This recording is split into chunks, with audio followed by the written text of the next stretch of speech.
இப்போ தமிழக வெற்றி கழகம் வந்து தேசிய கட்சியாக மாறுகிற வாய்ப்புகள் நிறைய போய்கிட்டு இருக்கு. அதன் விளைவாக நீங்கள் சொன்னது மாதிரி பக்கத்தில் இருக்கிற கேரளா மாநிலத்துக்கு ஃபஸ்ட்டு அட்டம்ப்டாக அங்கே தமிழக வெற்றி கழகம் வந்து உதயமாக போகுது. இப்போ தேவன் அவர்கள் அங்கே இருக்காங்க கேரளாவில். இப்போ அவர்கள் வந்து டிவிகேல சேர போகிறாங்கிற தகவல் வரும்போது தான் இங்கே இந்த விஷயங்கள் வந்து ரொம்ப ஹாப்பியான சந்தோஷப்படக்கூடிய மக்களுடைய செய்தி அவருக்கு வந்துட்டு இருக்க தகவல் வருது. அதை கேரளாவில் தாவேக்காவினுடைய மிகப்பெரிய அளவில் ஃபோக்கஸ் பண்ணுறதுக்கு மிகப்பெரிய ஒரு பேக் போனாக தேவன் சார் இருப்பார் அப்படிங்கிறத நான் சொல்லிக்கிறேன். அங்கே போய் எப்படி இங்கே 2 மாநாடு போட்டாரோ அது மாதிரி அங்கே போய் ஒரு மீட்டிங் பண்ணி தான் கண்டிப்பாக அது ஆரம்ப விழா வச்சுட்டு தான் அந்த முக்கிய பொறுப்பெல்லாம் கொடுத்து. காஃபி கடை நேயர்களுக்கு வணக்கம். இன்று நம்மோடு இணைந்திருப்போர் மூத்த பத்திரிகையாளர் திரு வெங்கடேஷ் அவர்கள். வணக்கம் சார். வணக்கம். விஜய் அவர்கள் தமிழக வெற்றி கழகத்தை ஆரம்பித்து ஒரு 2.5 வருஷத்துல மிகப்பெரிய ஒரு மாற்றத்தை ஏற்படுத்தியிருக்காரு. இது எல்லாமே நம்ம பேசினது தான். இப்போ விஜய் அவர்கள் தன்னோட அரசியல் பணியை கேரளாவிலையும் தொடங்க இருக்காரு அப்படிங்கிற ஒரு தகவல் ஒன்று வெளியாயிருக்கு. அது உண்மைதானா இல்லை ஏதாவது நியூஸை கிளப்பி விட்டாங்களா? உண்மை 200% உண்மைங்க. தமிழக மக்கள் தமிழக முதலமைச்சராக விஜய் அவர்களை உட்கார வச்சுட்டாங்க. 2 வருஷத்தில் மிகப்பெரிய எல்லாருக்குமே கேள்விக்குறி எப்படியா முதலமைச்சர் ஆனார் சார். இன்னமும் அந்த ஆச்சரியக்குரிய அவர்கிட்ட போகவே இல்லை. இந்திய அரசியலே திரும்பி பார்க்குறது தமிழ்நாட்டுடைய அரசியலை ஒரு ஸ்டைலிஷான ஒரு சிஎம் 106 நாள் அது இன்னோட வந்து எவ்வளோ விஷயங்களை பண்ணியிருக்காரு. தொடர்ந்து இன்னும் நிறைய பண்ண போகிறார். வெயிட் பண்ணுங்க. இப்போ தமிழக வெற்றி கழகம் வந்து தேசிய கட்சியாக மாறுகிற வாய்ப்புகள் நிறைய போய்கிட்டு இருக்கு. அந்த செய்தி வந்திருக்கு. அதோட ரசிகர்கள் மக்களுக்கு ஒரு நல்ல செய்தியை நான் சொல்லி விரும்புகிறேன். அதன் விளைவாக நீங்கள் சொன்னது மாதிரி பக்கத்தில் இருக்கிற கேரளா மாநிலத்துக்கு ஃபஸ்ட்டு அட்டம்ப்டாக அங்கே தமிழக வெற்றி கழகம் வந்து உதயமாக போகுது. அங்கே தமிழக வெற்றி கழகத்தோட கொடி பறக்க போகுது. அதை எப்போ ஆரம்பிக்க போகிறாங்க எப்படி என்னங்கிறத கொஞ்சம் இப்போ இந்த நெக்ஸ்ட்டு செகண்ட் வீக்கு மேலே நம்ம ரிசல்ட்டு தெரிய வரும். அது ஸோ கேரள மக்களும் ரொம்ப எதிர்பார்ப்போடு இருக்காங்க. ஏன்னா இங்கே இருக்கிற ரசிகர்கள் ஈக்குவலாக கேரள ரசிகர்கள் இருக்காங்க. எப்படி நீங்கள் இங்கே மோகன்லால் படம் மம்முட்டி படத்தை செலிப்ரேட் பண்ணுவாங்களோ இங்கே தமிழ்நாட்டில் விஜய் சார் படத்தை எப்படி ஃபஸ்ட் டே செலிப்ரேட் பண்ணுவாங்களோ அது மாதிரி அங்கே செலிப்ரேட் பண்ணி நான் கண்ணால் நான் பார்த்துருக்கேன். கோட் படம் இருக்கும்போது நான் கேரளாவில் இருந்தேன். நான் இப்போ ஃபஸ்ட்டு ஷோக்கு வந்து காலை 6 மணி ஷோ இங்கே ஒரே ஸ்வீட்டு கொடுத்து டிஃபன்லாம் கொடுக்க ஆரம்பித்தா வர்றவங்களுக்கு பூச்செண்டு கொடுத்து வான வேடிக்கைகள் விட்டு பேனர்லேருந்து அவ்வளோ செலிப்ரேட் பண்ணுறதை பார்க்க முடிச்சுது. இப்போ இந்த செய்தி அங்கே போட உடனேயே அது எப்படி போச்சு அப்படின்னா இப்போ தேவன் அவர்கள் அங்கே இருக்காங்க கேரளாவில். இப்போ அவர்கள் வந்து டிவிகேல சேர போகிறாங்கிற தகவல் வரும்போது தான் இங்கே இந்த விஷயங்கள் வந்து ரொம்ப ஹாப்பியான சந்தோஷப்படக்கூடிய மக்களுடைய செய்தி அவருக்கு வந்துட்டு இருக்க தகவல் வருது. அதை எப்போ ஆரம்பிக்க போகிறாங்க, எப்போ விஜய் சார் வர போகிறாங்க, இப்போ அங்கே ஒரு வீடு இருக்க மாதிரி கேரளா ஒரு வீடு வாங்க சொல்லுங்கள், மாதத்துக்கு ஒரு தடவை வர சொல்லுங்கள் அப்படிங்கிற அளவுக்கு வந்து தேவன் சார்கிட்ட பேசப்பட்ட தகவல் வருது. இப்போ தேவன் சார் வந்து யார் அப்படிங்கிறத விஷயத்தில் எனக்குமே தெரிஞ்ச விஷயந்தான். விஜய் சார் கூட 4 படம் தமிழ் படம் பண்ணியிருக்கார். நெஞ்சினிலே ஆதி அண்ட் ஷாஜகான் அண்ட் சிவகாசி ஒரு நெருங்கிய நட்பு வட்டாரம் இருக்குது. தேவன் சாரை பொறுத்த மட்டுமே எல்லாருக்குமே ஒரு மரியாதைக்குரிய ஒரு நபர். சினிமாவில் ஒரு வில்லன், ஸோ நிஜத்தில் ஹீரோ. எந்த கெட்ட பழக்கமே கிடையாது. தண்ணி அடிக்க மாட்டார், சிகரெட் பிடிக்க மாட்டார், எல்லார்ட்டையும் அன்பாக பேசக்கூடியவர். முடிஞ்ச அளவுக்கு உதவிகள் பண்ணிட்டு இருக்கவர் இன்ன வரைக்குமே சொந்த காசில். அப்போ அவர் வந்து ஒரு அரசியல் கட்சி ஆரம்பிக்கணும்னு சொல்லி 2004 கேரளா பீப்புள்ஸ் பார்ட்டின்னு கட்சி ஆரம்பிக்கிறாங்க.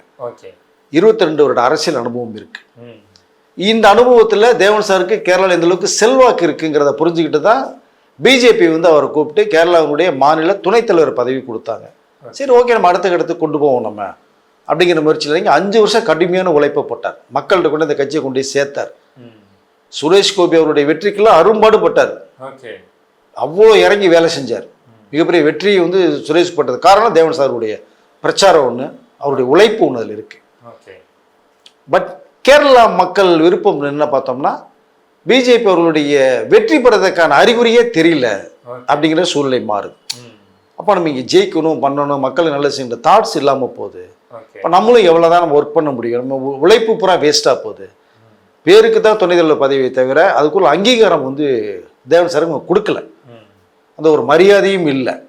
அப்போ பார்த்தாங்க நம்ம உழைப்பு பூரா பொறுத்து மக்களே கேள்வி கேட்க ஆரம்பிச்சிட்டாங்க. கேரளா மக்களே, தேவன் தான் நீங்கள் வந்து இவ்வளோ வேலை செய்கிறீங்க பண்ணுறீங்க இது பண்ணுறீங்க, உங்களுக்குள்ள அங்கீகாரம் ஒன்றுமே இல்லாமல் இருக்கே, என்ன காரணம் ஏன் அப்படின்னு போது பார்த்தா அவருடைய எய்ம் வேற மாதிரி இருக்கு.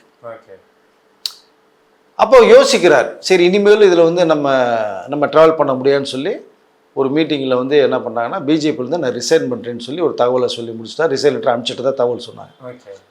இந்த தகவல் இங்கே வருது. அப்போ டிவிகேயினுடைய சார்பாக தேவன் சார்கிட்ட பேசப்பட்ட ஒரு தகவல். தேவன் சாரும் பேசுகிறாங்க. கேரளாக்கே போய் பேசின விஷயங்களும் இருக்குது. அது யார் என்னங்கிறத சிஎம் சார் மீட்டிங் கொடுத்துருக்காங்க. அதுக்கு பிறகு தான் நமக்கு யார் என்ன வருங்கிறத அவரே சொல்கிறேன்னு சொல்கிறேன். அதுக்கு முன்னாடி சொல்ல முடியாது. அதான் நியாயம். அது கண்டிப்பாக இப்போதைக்குள்ள பேசின தகவல்கள் ரிசைன் பண்ணியாச்சு. அதுக்கு பிறகு அழைப்பு வந்தது. விஜய் சார் மேலே தனி மரியாதை தேவன் சார் வச்சுருக்காங்க. 4 படம் ஒன்றா ஒர்க் பண்ணவங்க. ஸோ அவங்களும் அப்பயே அரசியலில் நிறைய பேசின விஷயங்கள் இருக்குது. நானும் அவங்க கூட 4 படம் இருக்கும், நானும் கூட இருந்தவன். விஜய் சார் பற்றி எனக்கும் தெரியும். இப்போ அரசியல் அப்போ நிறைய விஷயங்கள் பேசப்பட்ட தகவல் இருக்குது. இப்போ இதன் விளைவாக கேரளா மக்கள் தேவன் சார் ரொம்ப அதை ரிசீவ் பண்ணிட்டாங்க. இப்போவே அவங்க டிவிக்கே நீ சேர்ந்துட்டீங்கன்னு முடிவு பண்ணிட்டாங்க. இப்போ சேர்றது கன்ஃபார்ம் தேவன் சார், அதெல்லாம் மாற்றுக்கிறதே கிடையாது. இப்போ சட்டசபை கூட்டத்தொடர் போய்கிட்டு இருக்கு. இது முடிஞ்ச உடனேயே சிஎம் சார் அப்பாயின்மெண்ட் கொடுத்துருக்க ஒரு தகவல். அப்போ தேவன் சார் மீட் பண்ணுறாங்க. மீட் பண்ணி நிறைய விஷயங்கள் பேசப்படுது. பேசப்படும் போது கேரளாவில் தாவேக்காவினுடைய மிகப்பெரிய அளவில் ஃபோக்கஸ் பண்ணுறதுக்கு மிகப்பெரிய ஒரு பேக் போனாக தேவன் சார் இருப்பார் அப்படிங்கிறத நான் சொல்லிக்கல வருவேன் சார். Okay sir. ஏன்னா சார் இப்போ தமிழகத்தில் விஜய் அவர்களுக்கு ஆட்சி அமைச்சது இதெல்லாம் தாண்டி கேரளாவில் ஒரு சில விஷயங்கள்லாம் பார்ப்பாங்க. அவ்வளோ சீக்கிரம் நடிகர்கள் இங்கே அரசியலுக்கு வர மாட்டாங்க. அவங்க ஒரு சில கட்சிகளோட கூடயே தங்களோட படத்திலே காமிப்பாங்க. முழுக்க முழுக்க அது அங்கே நடிகர்களோட அரசியல் செல்லுபடியாகணும்னு சொல்லுவாங்கல்ல. ஸோ இப்படிங்கிற போது தேவன் சார் இந்த முயற்சி எடுக்கிறதுக்கான காரணம் என்ன சார்? நீங்கள் சொல்கிறது முன்னே இருந்ததுங்க. இப்போ காலமே மாறி இருக்கு. ஓகே. கேரளா மக்களே ஏகப்பட்ட ரசிகர்கள் இருக்காங்க. கேரளா மக்களே விஜய் சார் மேலே அவ்வளோ அன்புள்ள வச்சுருக்காங்க. தமிழகத்தில் ஒரு சிறப்பான ஆட்சி பண்ணிட்டு இருக்காருன்னு அங்கே பேசிட்டு இருக்காங்களா, இது மாதிரி அங்கே பண்ணுங்கன்னு சொல்கிறாங்களா. இதை நீ எப்படி பார்க்குறீங்க? அப்போது ஒரு இன்சிடென்ட் 2 நாளைக்கு முன்னாடி தேவன் சார் ஒரு ரெஸ்டாரண்ட்டை சாப்பிட போகும்போது அங்கிருந்தவன எந்திரிச்சு தேவன் சார் கை கொடுத்து வாங்க விஜய் தேவன் அப்படின்னு சொல்கிறாங்களாம். அவருக்கு புரியல. நான் தேவன், நீங்கள் விஜய் சாரோட இப்போ சேர போகிறீங்க டிவிக்கேல. டிவிக்கே இங்கே கச்சேரி சுரமாக போகுது. செய்திகள் எல்லாம் நாங்கள் பார்த்தோம். எங்களுக்கு ரொம்ப ரொம்ப சந்தோஷம். சரியான ஆளுகிட்ட தான் நீங்கள் போய் சேர போகிறீங்க அப்படின்னு கை கொடுத்து கூட்டு போய் உட்கார வச்சு பேசின விஷயத்தை தேவன் சார் சொல்கிறார் பேசும்போது. அப்போ அவர் யோசிக்கிறார், இதுக்கு முன்னாடி இந்த மரியாதைலாம் கிடையாது எந்த கட்சியிலையுமே. நடிகராக மக்கள் பார்க்கறது பேசுறது வேற, அரசியல் வந்ததுக்கு பிறகு இந்த மரியாதை அதான் அங்கீகாரம் கிடைக்கலன்னு சொன்னது. அப்போ அவர் சொல்றது என்னன்னா, இது விஜய் சாருக்கு கொடுக்கப்பட்ட மரியாதை, இந்த தேவனுக்கு கிடையாது. டிவி கீழே நான் சேரப்போன்ற தகவல் வந்ததுனால விஜய் சார் மேல மிகுந்த மக்கள் அன்பும் மரியாதையை வச்சிருக்கிற காரணத்தினால தான் என்ன எந்திரிச்சு கூட்டு போய் உட்கார வச்சு பேசுனாங்க. இப்போ விஜய் சாருக்கு ஜோசப் விஜய்ங்கிற அந்த மாமனிதருக்கு கிடைச்ச மிகப்பெரிய மரியாதை நினைக்கிறேன் தேவன் சார் சொல்றாரு. அப்போ அவருக்கு அங்கே நிறைய அனுபவங்கள் இருக்கு, 22 வருட அனுபவங்கள் இருக்கு.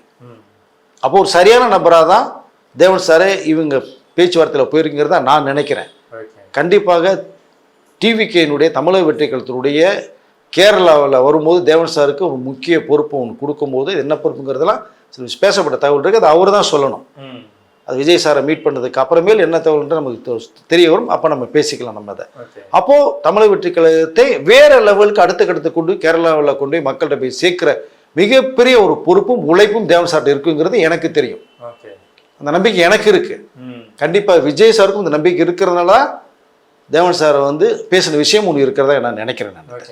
அதனால் கேரளாவில் மிகப்பெரிய அளவில் தமிழக வெற்றி கழகம் கொடிகட்டி பறக்குங்கிற நம்பிக்கை மிகுந்த அளவு மக்கள் சொல்கிறத வச்சு நான் புரிஞ்சுக்கிறேன். அப்படி கேரளாவில் கட்சி ஆரம்பிக்கப்படுதுன்னா கண்டிப்பாக விஜய் அவர்கள் போய் தானே அங்கே இல்லாத அந்த வருமானம். ஆமாம் கண்டிப்பாக அதற்கான வாய்ப்புகள்லாம் இருக்கு. கண்டிப்பாக சார். அங்கே போய் எப்படி இங்கே 2 மாநாடு போட்டாரோ அது மாதிரி அங்கே போய் ஒரு மீட்டிங் பண்ணி தான் கண்டிப்பாக அது ஆரம்ப விழா வச்சுட்டு தான் அந்த முக்கிய பொறுப்புகள்லாம் கொடுத்து அப்போ எப்போ போய்ட்டு வர மாதிரி வாய்ப்புகள் இருக்கும். அதனால் நடிகருக்கு நீ ஏற்கனவே கேட்டது தான், நடிகர்களுக்கு விளையும் போது அதெல்லாம் முன்னே இப்போ மாறிடுச்சு. நடிகர் இருக்கும் போது விஜய் அவர்களுக்கு மிகுந்த மரியாதை இருக்குது. அவங்க ஆர்டிஸ்ட்டை விட இவருக்கு மிகப்பெரிய வேல்யூ இருக்குது. Worthable person. காரணம் 2 வருஷத்தில் கட்சி ஆரம்பித்து இப்போ 105 நாளில் நிறைய விஷயங்களை பண்ணியிருக்கிறதா அங்கே மக்கள் பேசுகிறாங்கன்னா நீங்கள் புரிஞ்சுக்கணும் நீங்கள் அது. அதனால் அங்கே ஆரம்ப விழாவுக்கு கண்டிப்பாக விஜய் அவர்கள் போவாங்க. அப்போக்கப்போ எப்போ தேவையோ டைம் கிடைக்கும் போது கண்டிப்பாக கேரள மக்களை போய் சந்திப்பாங்க. தமிழக வெற்றி கழகத்தினுடைய கூடி மிகப்பெரிய உயரத்தில் அது பறக்குங்கிற நம்பிக்கை எல்லாருக்குமே இருக்கு. Okay sir. அடுத்து பார்த்தீங்கன்னா விஜய் அவர்களோட ஆஸ்தான ஜோதிடர் அவர் ஒன்று சொல்லியிருக்காரு, விஜய் அவர்கள் 60 MP சீட்டை ஜெயிச்சு பிரதமர் ஆகிறதுக்கான வாய்ப்புகள் நிறைய இருக்கு அப்படிங்கிற ஒரு விஷயத்தை சொல்லியிருக்காரு. இதை எப்படி பார்க்குறீங்க? இல்லை, அவர் சொன்னது நிறைய நடந்திருக்கு. அவர் என்னென்ன சொன்னனோ என்ன நடந்திருக்கோ லிஸ்ட்டே போட்டே சொன்னார். அது கண்டிப்பாக தமிழக முதலமைச்சர் அவர்களுக்கே தெரியும் அதை. அப்போ இதையும் அவர் சொல்கிறாருன்னா அந்த அதுதான் ஒரு கான்ஃபிடென்ட்டாக இருங்கன்னு விஜய் சார் சொல்லுவார். அதுதான் ஒரு 60 சீட் வரைக்கும் கிடைக்க வாய்ப்புகள் நிறையா இருக்குன்னு சொல்கிறாங்க. இன்னும் மேலே போனாலும் ஆச்சரியப்படுறதுக்கு இல்லை. ஓகே, இது எல்லாமே இந்த கேரளா எல்லாத்தையும் சேர்த்து வச்சு தான் அவர் சொல்கிறாரு. கண்டிப்பாக. ஸோ தென்னிந்தியாவில் நீங்கள் தமிழ்நாடு, ஆந்திரா, தெலுங்கானா, கேரளா, கர்நாடகா, நார்த் இருக்குது. விஜய் சாருக்கு எந்த அளவுக்கு வாய்ஸ் இருக்குங்கிறத நீங்கள் இந்த விசாரணை பண்ண போகும்போதே எவ்வளோ பேர் நீங்கள் வரவேற்பு கொடுத்தது நீங்கள் பார்த்துருப்பீங்க. சிரிச்சு பேசுனதை பார்த்துருப்பீங்க. நிதி ஆயோக் மீட்டிங்கில் வந்து நடுவர் பேசுனதை நீங்கள் பார்த்துருப்பீங்க. அப்போ அவர்களுக்கு மக்கள் அங்கேயும் மக்கள் செல்வாக்கு எவ்வளோ பேர் வாசல் நின்று வரவேற்றதை நீங்கள் பார்த்துருப்பீங்க. கை காமிச்சிட்டு வந்ததையும் பார்த்துருப்பீங்க. ஸோ இவ்வளோ செல்வாக்கு விஜய் அவர்களுக்கு இருக்கிறதுனால தான் தேசிய கட்சியாக ஒரு மாறுதல் வந்து நடக்க போகுது. தமிழக வெற்றி களம்ங்கிறது வந்து நேஷனல் பார்ட்டியாக மாறதுக்கான 100% வாய்ப்புகள் இருக்குது. ஸோ அதனால் வந்து அடுத்தடுத்த கட்டத்துக்கு போகிறாங்க. அதன் விளைவாக தான் எந்த அளவுக்கு அவருக்கு வந்து மக்கள் மேல் நம்பிக்கை இருக்குன்றதை வச்சு தான் அவருடைய ஜோதிட இந்த ரத்தன் ஐயா வந்து சொன்னது காரணம் 60 எம்பிகளுக்கு மேலே வாய்ப்புகள் இருக்குது. அங்கே போய் நின்று யார் பிரதமர் அப்படிங்கிற ஒரு சாய்ஸில் வந்து விஜய் சார் நிற்பார் அப்படின்னு சொல்கிறார். அதுதான் இப்போ எல்லார் பார்வையுமே பேசப்பட்டிருக்கிற தகவலாக நமக்கு வருது. அது அப்போது இங்கேயே பார்த்தீங்க அப்படின்னா தொங்கு சட்டசபை வந்தால் யார் சிஎம் இடத்துல தான் விஜய் சார் இருப்பாங்கன்னு தான் நம்ம பேசுனதே. நம்ம தான் மக்கள் மேலே நம்பிக்கை வச்சா மக்கள் சிஎம் உடைய உட்கார வச்சுட்டாங்க. ரொம்ப சந்தோஷமான ஒரு செய்தி. இப்போ அதுவும் அதே மாதிரி தான். பிரதமராக யார் அந்த சீட்டில் போய் உட்காருவாங்கிறதுக்கு அங்கே விஜய் அவர்கள் முக்கியமான இடத்துல இருப்பார். யாருக்கும் தனி மெஜாரிட்டி கிடைக்காமல் விஜய் அவர்கள் கையில் இருக்கும் அந்த பவர். 60 சீட்டுங்கிறது சாதாரணம் கிடையாது. உங்களுக்கு பல விஷயங்களை தலைகளாக திருப்பி போடும் உங்களுக்கு அதை. அப்போ ஒருவேளை 60க்கு மேலே இன்னும் ஒரு 100 சீட்டு வின் பண்ணுற மாதிரி வாய்ப்புகள் போச்சுன்னா என்ன பண்ணுவீங்க நீங்கள் அதை? ஸோ அதுதான் இப்போ மோடி ஐயா கூட பார்த்தீங்கன்னா குஜராத்தின் முதல்வர் இருந்தவர் தான். அடுத்த கிட்டத்தட்ட பிரதமராக வந்தாங்க இப்போ இல்லையா? கண்டிப்பாக. ஸோ கிட்டத்தட்ட 2 முறை இருந்துன்னா 3வது முறை இருந்துட்டு இருக்காங்க. இப்போ அது மாதிரி தமிழகத்தினுடைய முதல்வராக முன்ன பேசப்பட்டது ஜெயலலிதா அம்மையார்கள் வந்து பிரதமர் வாய்ப்பு நிறைய இருக்குன்னு பேசப்பட்ட தகவல் உங்களுக்கு தெரியும். 3 சிஎம்மாக சொன்னாங்க. ஒன்று ஜெயலலிதா அம்மையார், இன்னொன்று கல்கத்தாவுடைய நம்ம மம்தா பானர்ஜி அவர்கள், 3வதாக மாயாவதி அவர்களையும் சொன்ன ஒரு விஷயங்களும் இருக்குது. ஆனால் இப்போது 3 பேருக்குமே அந்த வாய்ப்புகள் இல்லை. அதில் இல்லையா? இப்போ ஜெயலலிதா அம்மையார் கிடையாது. மம்தா அவங்களும் வந்து இப்போ கட்சியை வந்து ஆட்சியில் வேறு இல்லை. இப்போ அந்த இடத்துக்கு வேறு யார் போவாங்க செய்வாங்க மற்ற மாநிலத்திலேருந்து அப்படிங்கும்போது அரிய வாய்ப்பு வந்து நம்மளுடைய தமிழக முதலமைச்சர் விஜய் அவர்கள் இருக்கிறதா ஒரு தகவல் வந்துகிட்டு இருக்காரு. அதனுடைய விளைவாக தான் ரத்தன் ஐயா வந்து சொன்னதாக நான் நினைக்கிறேன். நான் இப்போ வந்து பிரதமர் கேண்டிடேட்டா முதலமைச்சர் விஜய் அவர்கள் வருவான்னு சொல்லி பேச்சுகள் நடந்துகிட்டு இருக்கும் போதும் இது காங்கிரஸ் மத்தியில் ஒரு சலசலப்பை ஏற்படுத்தாத சார்? கூட்டணியில வேற இருக்காங்க அப்படிங்கிற போது இந்த சலசலப்புகள்லாம் ஏற்படுறதுக்கான வாய்ப்புகள் இருக்கு. இல்லை, பேச்சுவார்த்தை அந்த மாதிரி மேட்டர்கள் தான் போய்கிட்டு இருக்கு இப்போ. அது ஸோ நாளைக்கு வந்து எல்லாருமே இலக்குகள் மாறதான் செய்யும். இப்போ அவர்களுடைய கணக்கு வந்து விஜய் சார் நம்மளோட கூட்டணியில் இருக்கும்போது இப்போ நமக்கு வந்து 29ல் பாராளுமன்ற தேர்தல் வருது. இப்போ இவரை வச்சு நம்ம வந்து அதை நிறைய பிரச்சாரங்கள் பண்ணி அவங்க ஆட்சிக்கு வரலாங்கிற மாதிரி அவங்களோட நினைக்கிறது வாய்ப்புகள் நிறைய இருக்குது. அது ஒன்றும் மாற்றுக்கிறது கிடையாது. அப்போ இப்படி ஒரு விஷயம் நிலவும் போது கண்டிப்பாக இப்போ இவரு பிஎம் கேண்டிடேட் வருவாங்களா அப்படிங்கிற மாதிரியான கேள்விகள் இப்போ அங்கே எழும்பியிருக்கிறது நிறைய பேச நம்ம வந்து பார்க்க முடிஞ்சுது. இப்போ இருக்கிற கூட்டணியில் அந்த குழப்பங்கள் கண்டிப்பாக வராது. இப்போ நாளைக்கு நடக்க போகிற விஷயம் அது நாளைக்கும் போது பேச்சுவார்த்தையில் நிறைய போகும். ஃபஸ்ட்டு நின்று மக்கள் மத்தியில் வாங்கி எத்தனை இடங்களை கைப்பற்றாங்கிறத பொறுத்து தான் வரும். இப்போ ஒருவேளை காங்கிரஸ் அதிகப்பட வெற்றிகளை பெற்று ஸோ நம்மளுடைய ரத்தனையா சொல்கிறது மாதிரி 60 சீட்டுகள் வந்தது அப்படின்னா அது காங்கிரஸ்க்கு ஆதரவு கொடுக்க மாதிரி போனாலும் ஆச்சரியப்படுறதுக்கு இல்லை. அப்படி நடக்கலாம் இல்லையா? இவங்க ஆதரவு கொடுத்த மாதிரி அவங்க ஆதரவு கொடுக்கலாம். ஸோ அதில் என்ன நடக்குங்கிறது இப்போ நம்ம வந்து அதை முழுமையாக கணிக்க முடியாது. ஸோ ஏமாற வாய்ப்புகள் நிறைகின்ற தகவல் போகுது. அது நல்ல விஷயமா தான் நான் பார்க்குறேன். ஸோ நாளைக்கு என்ன நடக்குன்னு பொறுத்து இருந்து பார்க்கலாம். இன்னொன்று சோஷியல் மீடியாவில் இந்த CJP cockroach Janata party virtual வாரியர்ஸ்க்கு நடுவில் ஒரு ரைவல்ரி போயிட்டு இருக்கு. விஜய் அவர்களோட விர்ச்சுவல் வாரியர்ஸ் பற்றி தெரியாமல் அவங்க அட்டாக் பண்ணுறாங்களா என்னங்கிறது தெரில. இந்த பிரச்சனை எப்படி பார்க்குறீங்க? இல்லை, அவங்க வந்து வேறு இலக்கோடு ஆரம்பிக்கப்பட்ட ஒரு இதுதான் காக்ரோச், அதாவது சிஜேபி. இப்போ அவருடைய இலக்கு வேற, அது முடிஞ்சிச்சு. இப்போ சைலண்டாக இருக்காங்க. ஆனால் சில விமர்சனங்களும் இங்கே வரதான் செய்யுது. பட் இங்கே வந்து அவங்களுடைய இலக்கே வந்து சவுத் இந்தியாவில் தெரியாது. அவங்க இங்கே ஸ்ட்ரைக் பண்ணதே வந்து நான் இங்கேலாம் ஆரம்பிக்க சொல்லேன்னு ஒரு வார்த்தை சொல்லி வேற முடிச்சுட்டாங்க. அப்போ அதனால தெரியாமல் சில விமர்சனங்கள் பண்ணுறாங்க. அதை இப்போ புரிஞ்சிருப்பான்னு நினைக்கிறேன். இனிமேல் அவருடைய விமர்சனம் வராது. நல்லா போட்டு அடிச்சு இந்த பக்கம் வர மாட்டாங்க. எஸ், கண்டிப்பாக. Okay sir. நிறைய தகவலை பகிர்ந்துக்கிட்டீங்க. ரொம்ப நன்றி சார்.